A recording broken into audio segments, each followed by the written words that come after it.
অন্ধ্রের জঙ্গলে ধুন্ধুমার গুলির লড়াই এবং এই গুলির লড়াই নিহত হয়েছে আহ, 3 শীর্ষ মাওবাদী। ঘটনাস্থল থেকে বিপুল পরিমাণ অস্ত্র-শস্ত্র উদ্ধার করা হয়েছে বলে কিন্তু জানা যাচ্ছে।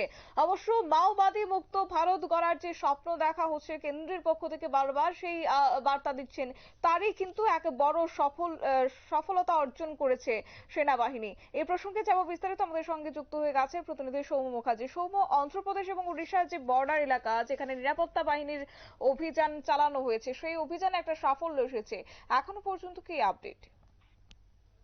দেখো, যেটা আজকে সকালবেলা অন্ধ্র পুলিশের তরফ থেকে বিবৃতি দিয়ে জানানো হয়েছে যে গোপন সূত্রে খবর পেয়ে মারেদুল্লিমের জঙ্গলে অন্ধ্রপ্রদেশ এবং উড়িষ্যার বর্ডারে অবস্থিত জায়গাটি আল্লুরি সীতারাম রাজু জেলায় এই জঙ্গলে যৌথ বাহিনী নিরাপত্তা বাহিনী মাওবাদী দমন অভিযানে গেছিল।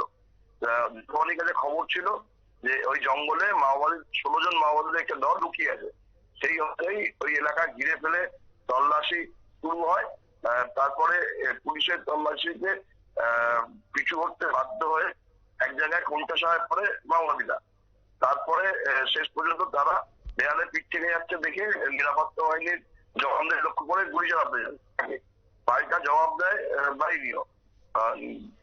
25 থেকে 8 ঘন্টার মতো লড়াই চলার পরে দেখা যায় যে 3 শীর্ষ মাওবাদী নেতা নেত্রীর দেহ ঘটনাস্থলে পড়ে আছে এবং সেখানে প্রচুর অস্ত্রশস্ত্র উদ্ধার করেছে পুলিশ। পুলিশ সূত্রে জানানো হয়েছে যে মাওবাদীদের শীর্ষ 3 নেতা, তার মধ্যে মাওবাদীদের স্পেশাল জোনাল কমিটির সেক্রেটারি গজরলাল রবি হবে উদয়, ইস্টার্ন বিভাগের সেক্রেটারি বড়ি ভেঙ্কা চৈতন্য ওরফে অরুণা এবং মাওবাদী নেত্রী অঞ্জুর এই পুলিশের এনকাউন্টারে মৃত্যু হয়েছে। এগুলোর মধ্যে উদয়ের বয়স হচ্ছে 62 বছর। তেলেঙ্গানার এই মাওবাদী নেতা 1980 সাল থেকে মাওবাদীদের পিপলস ওয়ার গ্রুপে যোগ দিয়েছিল। তারপর থেকে দেশ জুড়ে বিভিন্ন রকম নাশকতার সাথে সরাসরি এই মাওবাদী নেতা যোগ থাকার অভিযোগ রয়েছে। 2004-5 সালে অবিভক্ত অন্ধ্রের যিনি মুখ্যমন্ত্রী ছিলেন, সেই রাজশেখর রেড্ডির সাথে মাওবাদীদের শান্তি আলোচনা হয়েছিল, সেখানেও এই উদয় উপস্থিত ছিল। এই উদয়কেই মাওবাদীদের একজন গুরুত্বপূর্ণ নেতা হিসেবে ধরা হচ্ছে, কারণ এই উদয়ের পুরো পরিবারই মাওবাদীদের সাথে যুক্ত। পাশাপাশি অরুণা নামে যে মাওবাদী নেত্রীর মৃত্যুর খবর পাওয়া গেছে, সেও 25 বছর আগে মাওবাদীদের সাথে যুক্ত হয় বলে জানা গেছে।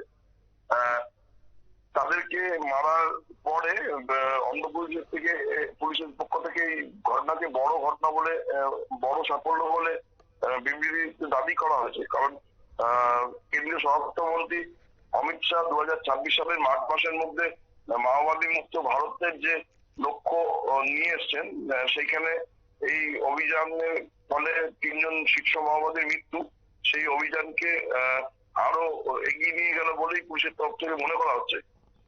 এখন দেখা যাক যে মাওবাদীরা কোন রকম প্রত্যাঘাত করে কিনা, কারণ আজকের এই ঘটনা যখন বিবৃতি দেওয়া হচ্ছে অন্ধ্র পুলিশের তরফ থেকে, তখন আমরা লক্ষ্য করেছি যে ছত্তিশগড়ে 3 জন গ্রামবাসীকে পুলিশ চট হিসেবে মাওবাদীরা ফাঁসি দিয়েছে প্রকাশ্যে। তারপরেই অন্ধ্র পুলিশের তরফ থেকে অন্ধ্রের এই ঘটনার কথা জানানো হয়। দেখা যাক এখন যেভাবে অভিযান চলছে, সরকারের তরফ থেকে তো দাবি করা হচ্ছে 26 সালের মধ্যেই তারা মাওবাদী মুক্ত করবে ভারতকে। এখন দেখা যে সরকারি প্রচেষ্টা কতটা সাফল্য পায় শতাব্দী। ধন্যবাদ। অর্থাৎ অন্ধ্রপ্রদেশ এবং উড়িষ্যার এই এলাকাতে, বর্ডার এলাকাতে সেনাবাহিনীর অভিযান এবং যার ফলে 3 শীর্ষ মাও নেতার মৃত্যু হয়েছে। অবশ্য বুধবার সকালে এই তথ্য প্রকাশে এনেছে অন্ধ্রপ্রদেশের পুলিশ এবং 25 মিনিটের ব্যবধানে কিন্তু এই সাফল্য এসেছে যৌথ বাহিনীর। নিয়ে নিচ্ছে ছোট্ট একটি বিজ্ঞাপন বিরতির, সঙ্গে থাকুন।